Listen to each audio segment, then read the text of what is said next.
আজ 19শে জানুয়ারি সোমবার জানাবো আজকের বাছাই করা ৪৫টি তাজা সংবাদ। খবরের শুরুতেই হেডলাইন্স। নন্দীগ্রামে সমবায় ভোটে সবুজ ঝড়, একটাও আসন পেল না বিজেপি। অভিষেকের গদ্দার মন্তব্যে ফুল অ্যাকশনে হুমায়ুন, পাল্টা যা বলে ফেললেন, কেঁপে উঠল রাজ্য রাজনীতি। বেছে বেছে ওদেরকেই নাকি নোটিশ ধরানো হচ্ছে, এবার ক্ষোভ শুভেন্দুগড়ে। কোথায় ব্রিগেড? বেলডাঙ্গার মেঠো জমিতেই হুমায়ুনের সভা। 31শে জানুয়ারি বন্ধ করবেন দলের সঙ্গে জোটের দরজা।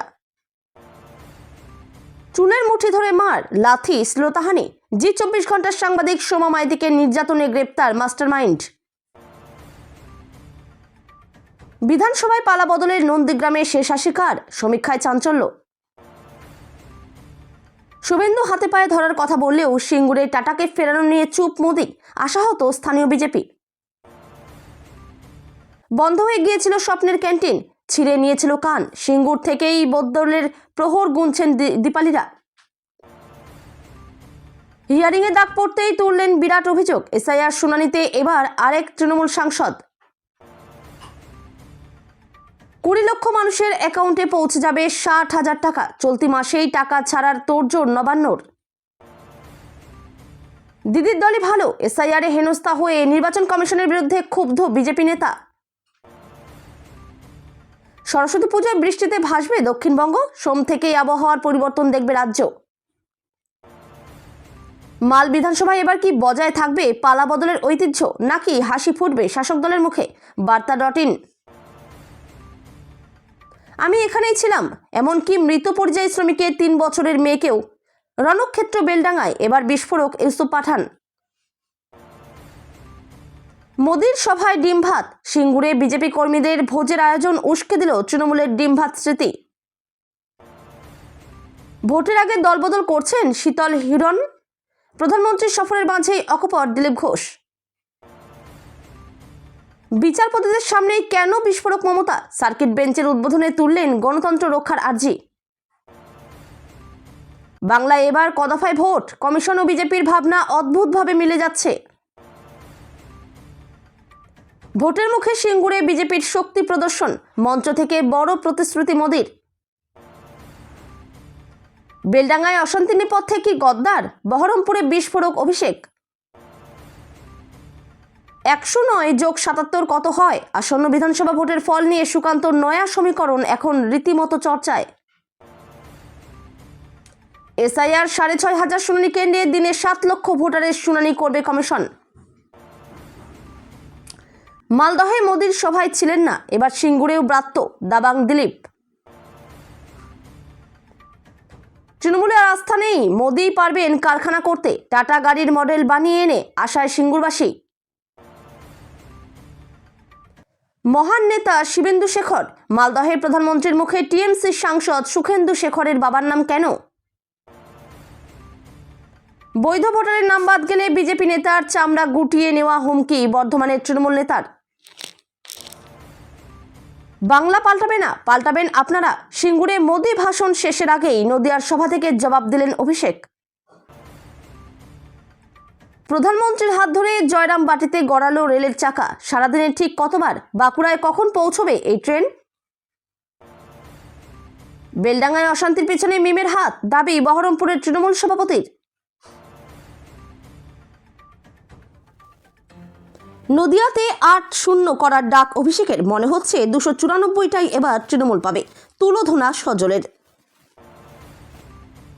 কাজের চাপে মানসিক সমস্যায় ভুগছিলেন। এসআইআর প্রক্রিয়া শেষের আগেই রায়দিঘিতে বেঞ্চ স্ট্রোক বিএলওর। পাচারকারীদের খপ্পর থেকে উদ্ধার করেছেন 1500 শিশু। বীরাঙ্গনা আরপিএফ অফিসারকে সর্বোচ্চ সম্মানে কুর্নিশ রেলের। রাজ্যে অশান্তি রুখতে কড়া কমিশন, মুখ্য সচিব ও ডিজিপিকে বিশেষ বার্তা। আগামী 15 দিনের মধ্যে 20 লক্ষ মানুষের মাথার ছাদ নিশ্চিত করবে রাজ্য, বড় ঘোষণা অভিষেকের। হচ্ছেটা কি? রবিবার সকালে পরপর ভূমিকম্পে কাঁপল ভারতের 2 প্রতিবেশী দেশ। আবার তৃণমূল সাংসদ, বিধায়কদের এসআইআর শুনানির নোটিশ, বাপি বাইরনকে হাজিরার নির্দেশ।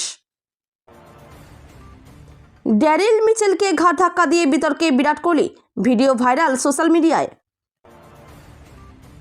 মেয়রকে হবেন সিদ্ধান্ত আমরাই নেব, বিএমসি জিতেই উদ্ধবের মন্তব্যের তীব্র নিন্দা ফড়নবীশের। এসসি এসটি ওবিসি মেয়েদের ধর্ষণ করলে তীর্থযাত্রার পূর্ণ হয়, দাবি কংগ্রেস বিধায়কের।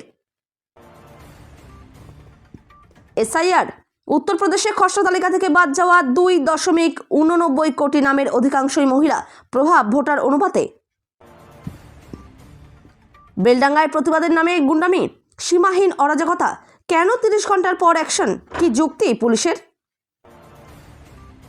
দিনমজুর মানুষজন একদিনের রুজি রুটি ফেলে শুনানিতে হাজিরা দেওয়া যাওয়া সম্ভব নয়, এসআইআর শুনানির প্রতিবাদ গ্রামবাসীদের। মাধ্যমিক পাশেই আশা চাকরি, আবেদন করুন আজই, শেষ 4 তারিখ কবে জানুন বিস্তারিত। কেজরিওয়ালের আম আদমি পার্টির মতো পরিণত হবে তৃণমূলের, দিল্লির উদাহরণ দিয়ে সিঙ্গুরের দাবি মোদির।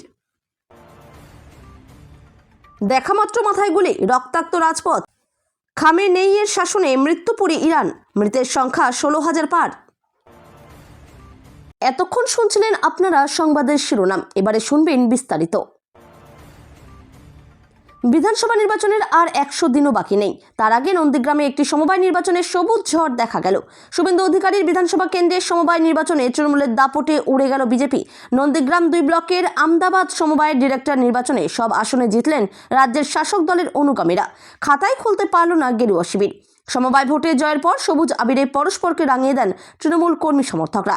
আসন্ন বিধানসভা নির্বাচনে নন্দীগ্রামের তৃণমূলই জিতবে বলে ঘাসফুল শিবিরের দাবি।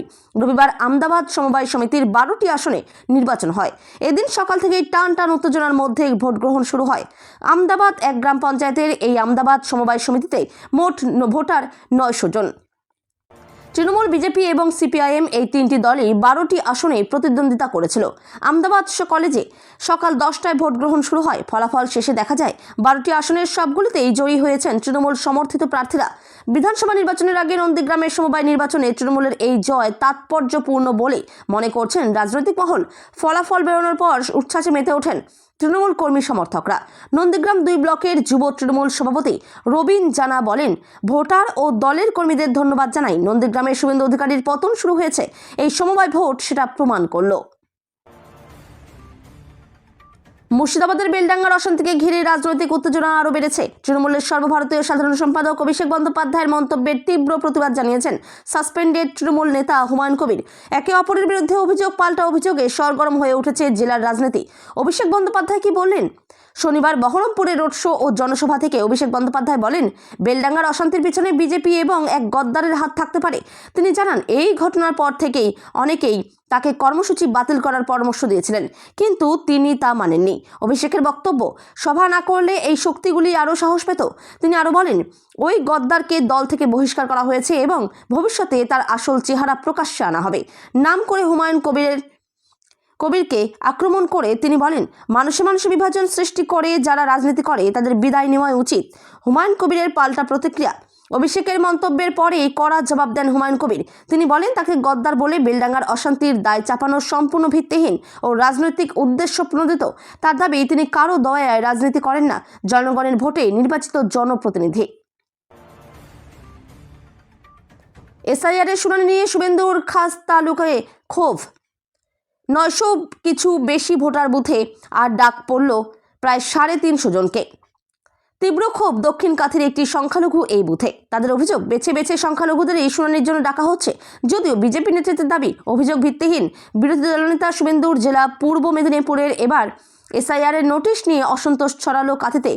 দক্ষিণ কাথির গিমাগেরিয়ার সংখ্যালঘু পাড়ায় 146 নম্বর বুথ মোট ভোটার গেরিয়ার সংখ্যালঘু পাড়ায় 146 নম্বর বুথ মোট ভোটার 903 জন।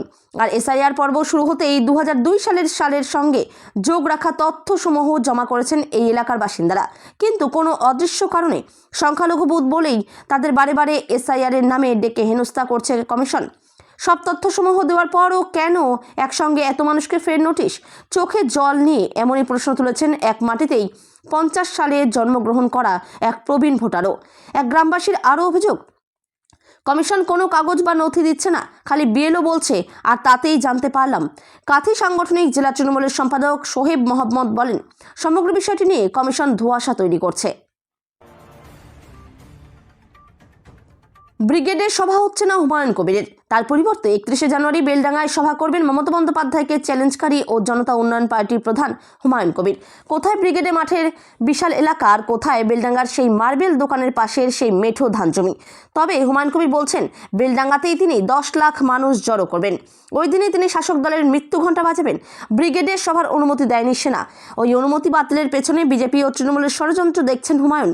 ব্রিগেডের পরিবর্তে শহীদ মিনারের সভা করতে বলা হয়েছে। সেখানকার ছোট মাঠে সভা করতে নারাজ হুমায়ুন। তার পরিবর্তে নিজের হোম টার্ফ বেলডাঙ্গাতেই করবেন তার সভা। হুমায়ুন বলেন, আমি যে মাঠে জনতা উন্নয়ন পার্টির জন্ম দিয়েছিলাম, সেখানে আমি আগামী শনিবার বেলা 1টায় আমি ওই সভা করব। ওখানে তৃণমূলের এবং বিজেপির মৃত্যু ঘণ্টা বাজাবো। আরও একটি গুরুত্বপূর্ণ যে কথাটি হুমায়ুন ঘোষণা করলেন তা হলো 31শে জানুয়ারির পর তার জনতা উন্নয়ন পার্টির জোটের দরজা বন্ধ হয়ে যাবে। পরের দিন তিনি একাই 182টা আসনে একতরফা প্রার্থী দিয়ে দেবেন। পরপর দুদিন তপ্ত বেলডাঙ্গা। অশান্ত থাকার পর গতকাল দুপুরে পুলিশ অ্যাকশনের পর থেকে এখনো পর্যন্ত মোটামুটি শান্ত। তবে নতুন করে আবার কেউ ইন্ধন জুগিয়ে যাতে পরিস্থিতি বিগড়ে দিতে না পারে, তার জন্য সতর্ক পুলিশ। বেলডাঙ্গা থানা ইতিমধ্যেই আশপাশের থানা থেকে কিছু রিজার্ভ ফোর্স এনে স্থানীয় একটি স্কুলে রেখে দিয়েছে। ইতিমধ্যেই পরিযায়ী শ্রমিকদের জন্য মুর্শিদাবাদ জেলা পুলিশের তরফে একটি টোল ফ্রি হেল্পলাইন নম্বর চালু করা হয়েছে। পূর্ব রেলের তরফে জেলা পুলিশের কাছে অভিযোগ জমা পড়েছে। প্রচুর রেল সম্পত্তি ক্ষয়ক্ষতির জেরে পরবর্তী নির্দেশ না আসা পর্যন্ত কৃষ্ণনগর লালগোলা শাখায় সমস্ত রকম যাত্রীবাহী ট্রেন পরিষেবা স্থগিত রাখা হয়েছে। রেলের তরফে বড় সংখ্যক আরপিএফ এবং আরপিএসএফ ফোর্স ইতিমধ্যেই উপদ্রুত স্টেশন এবং লেভেল ক্রসিংগুলিতে মোতায়েন করা হবে দ্রুত। নন্দীগ্রামে আবারও উত্তেজনা। 2026 সালের বিধানসভা নির্বাচনের আগে একটি সাম্প্রতিক সমীক্ষা চাঞ্চল্য সৃষ্টি করেছে। সমীক্ষায় দেখা যাচ্ছে বিজেপি 52% ভোট পেতে পারে। পূর্ব মেদিনীপুর নন্দীগ্রামে আবারও উত্তেজনা। 2026 সালের বিধানসভা নির্বাচনের আগে একটি সাম্প্রতিক সমীক্ষা চাঞ্চল্য সৃষ্টি করেছে। সমীক্ষায় দেখা যাচ্ছে বিজেপি 52% ভোট পেতে পারে, তৃণমূল কংগ্রেস 45% এবং অন্যান্য দল মাত্র 3%। এই ফলাফল অনুযায়ী বিরোধী দলনেতা শুভেন্দু অধিকারী নিজের গড় নন্দীগ্রামে আবারও জয়ী হয়ে আসন ধরে রাখতে চলেছেন। এই খবর রাজ্য রাজনীতিতে নতুন করে আলোড়ন তুলেছে, কারণ নন্দীগ্রাম শুধু একটি বিধানসভা কেন্দ্র নয়, এটি প্রতীকী যুদ্ধক্ষেত্র। 2021 সালে শুভেন্দু অধিকারী মমতা বন্দ্যোপাধ্যায়কে মাত্র 1956 ভোটে হারিয়ে এই আসন জিতেছিলেন। সেই ঐতিহাসিক জয়ের পর থেকে নন্দীগ্রাম বিজেপির দুর্গ হয়ে উঠেছে। শুভেন্দু অধিকারী বারবার বলে আসছেন, এখানে তিনি ভূমিপুত্র এবং মমতা বহিরাগত। এবারের সমীক্ষা দেখাচ্ছে সেই বার্তা এখনও জনগণের মনে গেঁথে আছে। বিজেপির 52% ভোট শেয়ার মানে শুভেন্দুর জয় নিশ্চিতের দিকে ঝুঁকে পড়েছে। এই সমীক্ষার পটভূমিতে নন্দীগ্রামের সম্প্রতি ঘটে যাওয়া কয়েকটি ঘটনা গুরুত্বপূর্ণ। জানুয়ারি 2026-এ Nandigram cooperative agricultural development committee নির্বাচনে বিজেপি 9টি আসনের সবকটিতেই জয়ী হয়েছে, তৃণমূল একটিও পায়নি। রাজ্যে বিজেপি ক্ষমতায় এলে হাতে পায়ে ধরে টাটাদের ফিরিয়ে আনার কথা বলেছিলেন বিরোধী দলনেতা শুভেন্দু অধিকারী। একই আশ্বাস দিয়েছেন রাজ্য বিজেপির প্রাক্তন সভাপতি সুকান্ত মজুমদারও। কিন্তু রবিবার সিঙ্গুরের সভায় টাটাদের ফিরিয়ে আনার ব্যাপারে কার্যত চুপই রইলেন প্রধানমন্ত্রী নরেন্দ্র মোদী। ভোটমুখী রাজ্যে জমি আন্দোলনের আতুরঘর সিঙ্গুরে দাঁড়িয়ে মোদী শিল্পায়ন নিয়ে কী বার্তা দেন তা নিয়ে জনমানসে আগ্রহ তৈরি হয়েছিল। সিঙ্গুরের সেই 1000 একর জমির মধ্যে চাষযোগ্য নয় এমন অংশে শিল্প স্থাপনের দাবি তুলেছে সিঙ্গুর বন্ধা জমি পুনর্ব্যবহার কমিটিও। শুভেন্দু সুকান্তের মতো বঙ্গ বিজেপির শীর্ষ নেতাদের সুরে সুর মিলিয়ে স্থানীয় বিজেপি নেতৃত্বও চাইছিলেন যাতে সিঙ্গুর নিয়ে কোনো সদর্থক বার্তা দেন মোদী। প্রধানমন্ত্রীর সভা থেকে আগে সে কথাও বলেছিলেন বিজেপির হুগলি সাংগঠনিক জেলা সভাপতি গৌতম চট্টোপাধ্যায়। বলেছিলেন, আশা করছি প্রধানমন্ত্রী সিঙ্গুর নিয়ে কোনো ইতিবাচক বক্তব্য শোনাবেন। কিন্তু মোদীর ভাষণে টাটার নামোচ্চারণ শোনা গেল না। মোদী শিল্পায়ন নিয়ে কথা তো বললেন, কিন্তু টাটাকে আবার সিঙ্গুরে ডেকে এনে শিল্প স্থাপনের আশ্বাস দিতে দেখা গেল না তাকে। মোদীর বক্তব্য, বিজেপি ক্ষমতায় এলে রাজ্যেও শিল্প আসবে, সাধারণ মানুষ চাকরি পাবেন, কিন্তু তার আগে বিজেপিকে ক্ষমতায় আনা জরুরি। পশ্চিমবঙ্গের আইন শৃঙ্খলা পরিস্থিতির উন্নতি না হলে তা শিল্পায়ন সম্ভব নয় বলেও বার্তা দিয়েছেন প্রধানমন্ত্রী। স্বপ্ন ছিল ক্যান্টিনের মাধ্যমে নিজের সংসার চালাবেন, হয়ে উঠবেন আর্থিকভাবে সক্ষম। টাটার হাত ধরে সেই ভাবনার বাস্তবায়নও করে ফেলেছিলেন দীপালি মণ্ডল। কিন্তু আজ সবটাই যেন ভোরের স্বপ্নের মতো। না রইল টাটা, না রইল ক্যান্টিন, কিন্তু স্বপ্ন দেখা এখনও ছাড়েননি দীপালি। বাংলার রাজনৈতিক প্রেক্ষাপট বদলের মধ্য দিয়ে ভোরের স্বপ্নকেই আবার বাস্তবে রূপ দিতে চান। টাটাদের ছেড়ে যাওয়া সেই সিঙ্গুরের মাঠে রবিবার সভা করবেন প্রধানমন্ত্রী নরেন্দ্র মোদী। 2008 সালে বাংলায় রতন টাটার স্বপ্নের ন্যানোর অপমৃত্যুর পর গুজরাট তাকে দিয়েছিল নতুন করে বাঁচার আশ্বাস। বাংলায় না হওয়া ন্যানো কারখানা তৈরি হয়েছিল গুজরাটে। কারিগর নরেন্দ্র মোদী তখন ছিলেন মুখ্যমন্ত্রী। আজ বিজেপি কর্মী সমর্থকরা যখন প্রধানমন্ত্রী মোদীর আগমনের প্রহর গুনছেন, সেই সময় অপেক্ষায় দীপালিও। সিঙ্গুরের সিংহের ভেড়ি অঞ্চল থেকে মোদীর সভা দেখতে এসেছিলেন দীপালি। এদিন তিনি বলেন, 2006 সালে টাটা যখন প্রথম এলো, সেই সময় ওরাই আমাদের বেশ কয়েকজনকে হোটেল ম্যানেজমেন্টের প্রশিক্ষণ নিতে পাঠায়। 1 মাস মতো তারাতলায় হোটেল ম্যানেজমেন্ট সংস্থা প্রশিক্ষণ নিয়ে এখানে এসে ক্যান্টিন খুলেছিলাম। প্রতিদিন টাটা, সাপুরজি, পালনজি গোষ্ঠী মিলিয়ে 2000-এর অধিক কর্মী আমাদের এই ক্যান্টিনে খাওয়া দাওয়া করতো। এর পরের পর্ব বাংলার প্রায় প্রতিটি মানুষ জানেন। জমি আন্দোলন, বিক্ষোভ, তারপর টাটা গোষ্ঠীর চলে যাওয়া, এই সবের প্রভাব পড়েছিল দীপালির উপরেও। বর্তমান নির্বাচন কমিশনের পক্ষ থেকে এসআইআর হিয়ারিং প্রক্রিয়া চলছে, যেখানে নিজের নাম, বাবার নাম থেকে শুরু করে ভোটারের বিভিন্ন ধরনের ত্রুটির কারণে একাধিক বিশিষ্ট ব্যক্তিকেও ডাকা হচ্ছে শুনানিতে। এবার এই হিয়ারিংয়ের ডাক পড়েছে মথুরাপুর লোকসভা কেন্দ্রের সাংসদ বাপি হালদারের। ইতিমধ্যে নির্বাচন কমিশনের পক্ষ থেকে সেই মর্মে নির্দেশিকা দিয়ে জানানো হয়েছে সাংসদকে।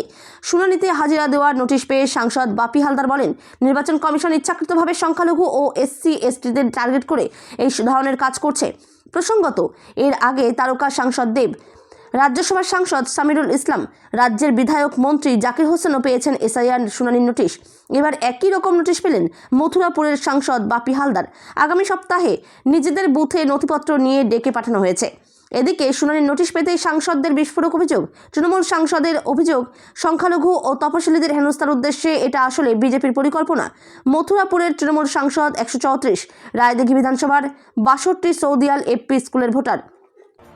আগামী 28শে জানুয়ারি সংসদে বাজেট অধিবেশনের প্রথম দিনেই দুপুর 12টা থেকে 2:30-এর মধ্যে সাংসদকে মথুরাপুরের কৃষ্ণচন্দ্রপুর হাই স্কুলে শুনানিতে ডেকে পাঠানো হয়েছে। কেন্দ্রের সঙ্গে বিবাদের কারণে বর্তমানে এই প্রকল্পের টাকা, অর্থাৎ রাজ্যের পিছিয়ে পড়া মানুষের বাড়ি তৈরি টাকা দেয় মমতা বন্দ্যোপাধ্যায়ের সরকার। এবার সেই প্রকল্পের সুবিধে রাজ্যের আরও বেশি মানুষ পেতে চলেছেন। তেমনই খবর নবান্ন সূত্রে। রাজ্যের জনপ্রিয় প্রকল্পগুলির মধ্যে একটি হলো বাংলার আবাস যোজনা বা বাংলার বাড়ি প্রকল্প।